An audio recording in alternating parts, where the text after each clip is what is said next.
Hey there, everybody. This is Florida Man Outdoor here, and today we're going to be going over how to update the firmware and the flash code on a Motorola XTS 5000. This will work for any Motorola XTS line radios. This particular one is a 5000 Model 1, and we're just going to get right into this. So, if you should go ahead and have your radio hooked up to the programming cable, have that cable hooked up to your computer, and you should probably already have the Motorola Astro 25 suite, and you're going to go ahead and open up Depot here. Start using, and the first thing you're going to want to do is, well, make sure, like I said, radio's hooked up, radio's turned on. You're going to come in here and you're going to go ahead and read the current code plug that's on this radio, or on your radio. This will take just a minute here. You want to go ahead and save this in case you need to revert back to the original code plug in case you mess something up. You might be able to save your radio and not kill it. Like I said, all you're going to do is read this, and then I just like to come in here and save as, and it'll automatically fill the model number for the radio, or not the model number, I'm sorry, the serial number, and then I just like to put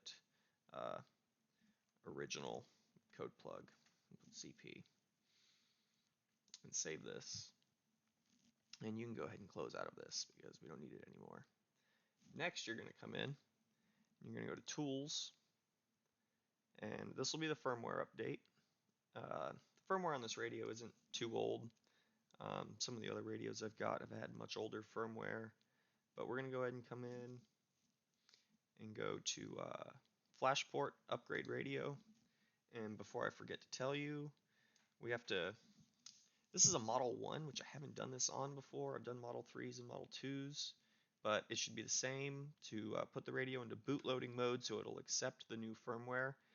Go ahead, leave the radio plugged into the programming cable, power it off. You're going to press and hold the emergency button, the orange button on top of the radio, and the PTT. Press and hold those down while turning the radio on.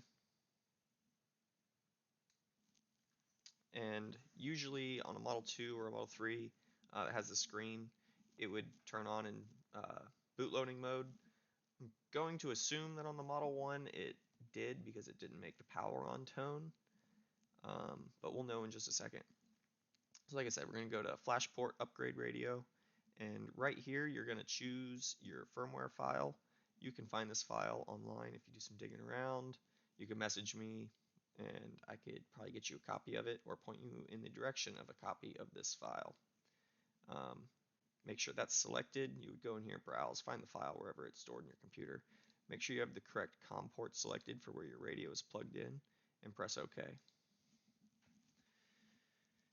And this shouldn't take too long. The actual upgrading part will take a moment.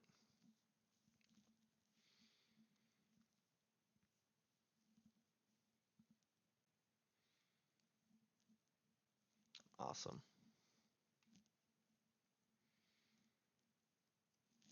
And as long as the radio is in bootloading mode, like I said, Model 2s and Model 3s, let's see, I get this failure to communicate a lot. Just press OK. It usually, for whatever reason, doesn't communicate with it on its first try. You can see here attempting to communicate with device again, and it should catch it the second time.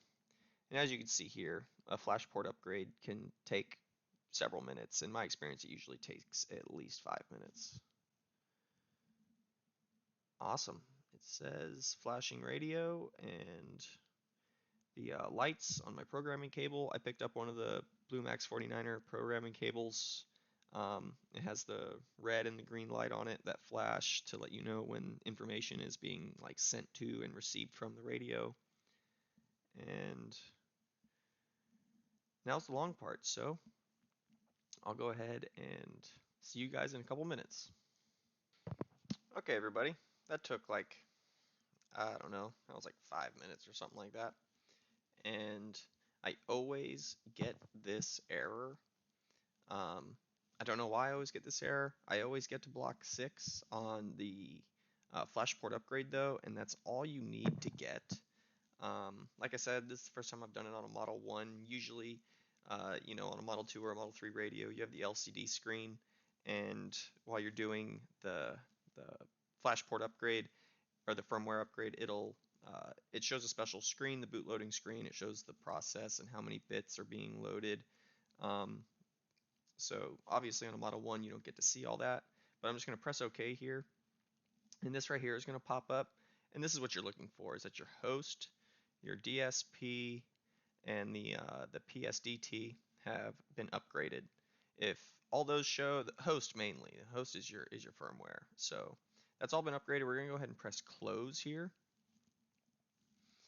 And that is your firmware update. If you had a Model 2 or a Model 3, you could power the radio on, and like right on power up, you could press it's the button with 2 dots just above the PTT.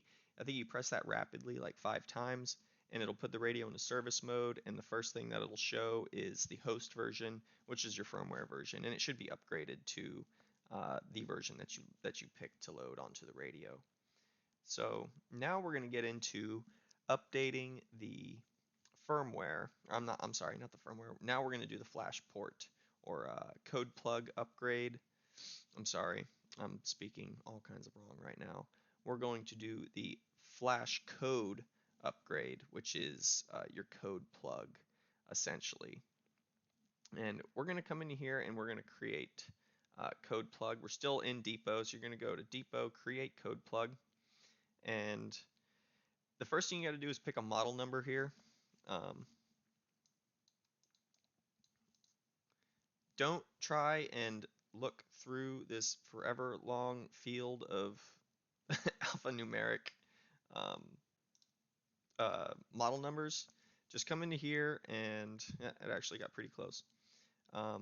This is going to be an 800 megahertz radio, and this is an XTS 5000, and it's a Model 1. And once you do that, it automatically fills this model number to the correct model number. This was a Model 2 800 megahertz radio that I picked up,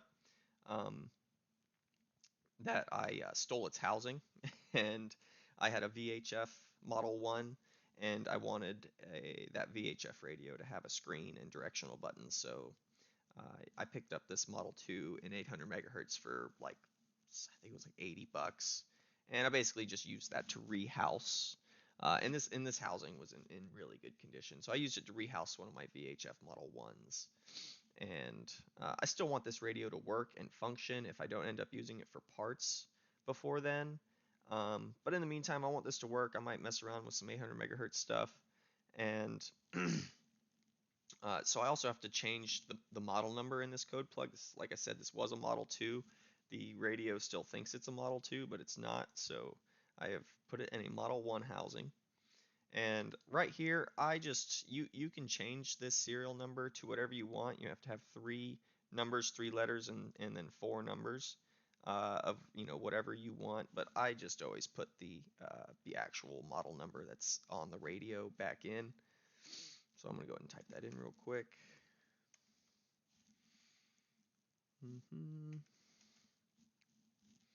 And then the flash code that I'm putting on this radio will actually come here real quick.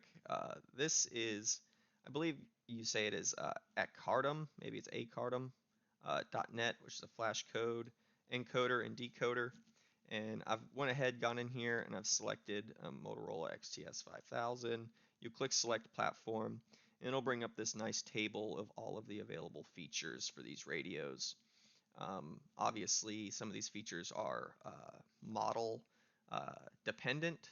For a Model 1, all I've chosen here is Astro digital operation, hardware multi-key, conventional operations, channel announcement, and ADP, because that's basically all this radio is going to be capable of. And you will press encode options, and it'll give you this number right here. And this is the number you're going to put into that this right here, which if I was right, it should be, shit. It won't let you copy and paste over. So you have to manually do it. And then this was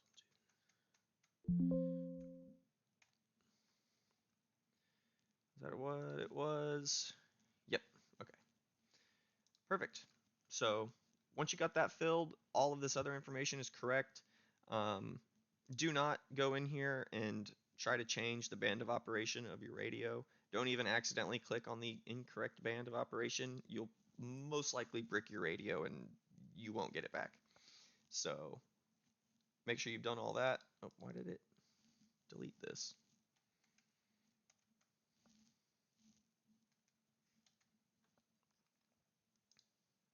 Okay, I don't know why I deleted that. I swear I filled that in unless I'm going crazy. Anyway, now that we got our flash code with our feature that defines our feature set that we want in the radio, we're going to go ahead and press OK. And this is going to generate a blank code plug with the feature set you're looking for. Go ahead, I'm going to maximize the window here. I don't know why that's not maximized. Go into radio information and go to feature set and just make sure it's got all of the things that you wanted here. It's not going to have any of the other radio information because we haven't actually read the radio. Like I said, it just generated a blank code plug. We're going to press close, and now we have to write this blank code plug to our radio. So we're going to come into, usually for in CPS and other applications, you'll use this button here to write your code plugs to the radio. When you're doing what we're doing right now, you can't press that button. You'll just get an error. You have to come back in here, go to Depot, and press write code plug. And it'll give you this window. You're going to click yes. And there you have it, folks. We have updated the firmware and the flash code on a Motorola XTS line radio.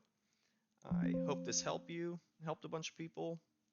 And I think you might be able to hear the radio in the background now. We got it write successful, so we've done everything right. And it's just given me the blank tone, which means the radio is unprogrammed. It's not unprogrammed, it just has a blank flash code, and there's no information for the radio to actually talk to. So, yeah, like I said, I hope this helped anybody. I'm going to be doing more videos like this, hopefully in the future. I hope the audio comes out pretty good on this. I'm just using it like a pretty standard gaming headset with a mic to record audio right now, and I'm using a super basic screen capturing system. Hopefully in the future I'll be able to key in videos of like actually hands-on with the radio and show you guys like what the radio looks like and what my hands are doing and stuff like that. Because I might even do some videos of tearing the radios down on the hardware side and putting in and changing things like rehousing and stuff like that. But like I said, I hope this helps, and subscribe if you want to, and stay tuned for the next one. I think we're going to cover radio cloning in the next video, everybody. So have a great one. Bye.